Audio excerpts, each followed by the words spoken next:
Assalamu alaikum everyone. I hope you all are doing well. My name is Muhammad Hayan Khan and in this recent MDCAT conducted in 2024 I have scored 184 marks alhamdulillah and इस वक्त provisional merit list के मुताबिक KPK में मेरा 331 rank बन रहा है जो कि रैंक बन रहा है बाचा खान मेडिकल कॉलेज के लिए क्योंकि मैंने प्रेफरेंस में वही दिया था तो इसलिए मैं वहाँ पर जाऊँगा इंशाल्लाह। जब कोई बंदा MDCAT के लिए प्रिपरेशन कर रहा होता है ना तो उसको दो तरह की एडवाइसेस दी जाती हैं। एक एडवाइस ये होती है कि बेटा आप कश्तियाँ जला दो, जिस तरह तारिक बिन जियाद ने स्पेन की साहिल पर अपनी कश्तियाँ जला दी और अपनी फौज से कहा कि या तो आगे जंग करके मर जाओ या पीछे समंदर में जाके डूब के मर जाओ, यानी दोनों तरफों से मौत है, अब आप चूज करें कि आपको कौन सी मौत अच्छी लगती है। तो जब फौजियों ने अपनी कश्तियाँ जलाई, जब एस्केप का रास्ता उनके पास नहीं था तो वो उनका 100% फोकस सोलली एंड होली उस जंग पे चला गया और वो जंग वो जीत गए। तो ये वाली मिसाल दी जाती है कि आप भी MDCAT में अपनी कश्तियां जलाएं और अपने लिए कोई बैकअप प्लान ना रखें, यानी एस्केप रूट ना हो आपके पास और आप 100% फोकस उसी MDCAT के ऊपर दें। अब इस चीज के साथ मुझे जरा मसला था। मैं समझता था कि मैं जरा ये दूसरे वाले कोट पे बिलीफ रखता था कि तमाम अंडे बंदे को इंसान को एक टोकरी में नहीं रखने चाहिए। वो कहते हैं ना कि you should not put all the eggs in one basket, कि अगर वो बास्केट आपका गिर गया आपसे तो तमाम अंडे आपके जो है तो वो टूट जाएंगे। अब ये वाला कोट था मेरे जहन में एक, और एक दूसरी तरफ कश्तियां जलाने वाली, और ये दोनों एक दूसरे को मुखालिफ करते हैं। एक आपसे कहता है कि आपने एस्केप रूट नहीं रखना और दूसरा आपसे कहता है कि आपने एस्केप रूट रखना है। तो मैंने अपने टीचर से कहा कि सर मैं तो ज़्यादा डिक्लाइन हूँ कि बंदे को एस्केप रूट रख लेना चाहिए क्योंकि एस्केप रूट ही आपको कंफर्ट करता है। यानी आप MDCAT से इसलिए डरते हैं, यानी MDCAT से बहुत सारे लोग डरते हैं और उस डर की वजह से उनके काफ़ी MCQs गलत हो जाते हैं। तो मैंने कहा कि सर लोग MDCAT से इसलिए डर रहे हैं कि उनके पास कोई एस्केप ही नहीं है।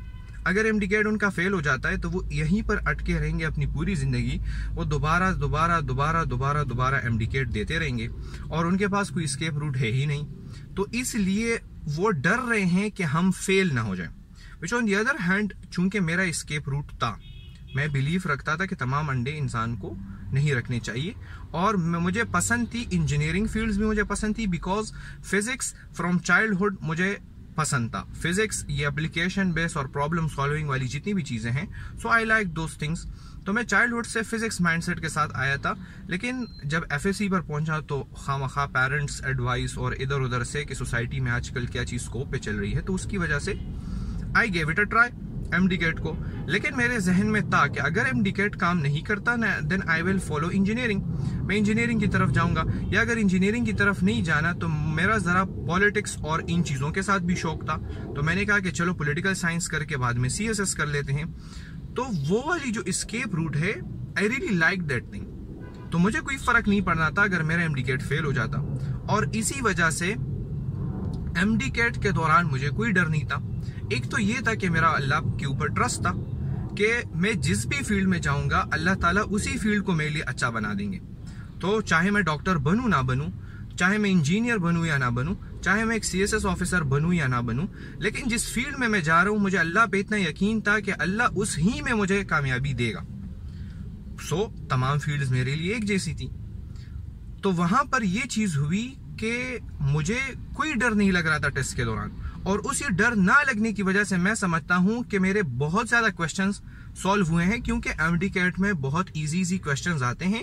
लेकिन जब एक इंसान डर रहा हो उस टेस्ट से, जब एक इंसान के ऊपर प्रेशर हो, तो फिर तो वो 1+1 को 3 बोलेगा, यानी 1+1 2 आता है। लेकिन उस प्रेशर के वक्त में आपका माइंड उस चीज को पिक ही नहीं कर सकता, आसान सवालात आपसे गलत होंगे। तो ये मैं समझता था कि कश्तियां जलाने का ये नुकसान है कि इंसान पैनिक मोड में चला जाता है कि उसके पास तो एस्केप रूट ही नहीं है, कोई चीज उसने अपने लिए रखी ही नहीं है कि बैकअप अगर क्राइसिस आ जाए। क्योंकि MDCAT में लक भी तो है, अगर आसान टेस्ट आ गया तो आपके मार्क्स हो गए, या उन चीजों से टेस्ट आ गया जो चीजें आपने प्रिपेयर की थी। अब अगर ऐसी चीजों से मेरा वाला टेस्ट आता कि जो चीजें मैंने इतनी अच्छी तरह से प्रिपेयर ना की होती, इंसान हूं मैं 2 महीने थे मेरे पास, तो मैंने तो कुछ चीजें तो मैंने अच्छी तरह से स्टडी प्रिपेयर की थी और कुछ चीजें मैंने प्रिपेयर नहीं की थी इतनी अच्छी तरीके से। तो अगर मेरा टेस्ट उन चीजों से आ जाता जो चीजें मैंने प्रिपेयर ही नहीं की थी, तो क्या मैं टेस्ट पास कर लेता? हरगिज में नहीं कर सकता था। तो लक फैक्टर भी इसमें आ जाता है। और तो आपको अल्लाह ताला के ऊपर ट्रस्ट होना चाहिए कि मैं अपनी 100% एफर्ट इस चीज में पुट कर रहा हूं। अगर उसके बाद भी ये चीज नहीं होती तो मैं कोई दूसरा रास्ता इख्तियार कर दूंगा, इंशाल्लाह अल्लाह उसमें मेरे लिए कामयाबी डाल देगा।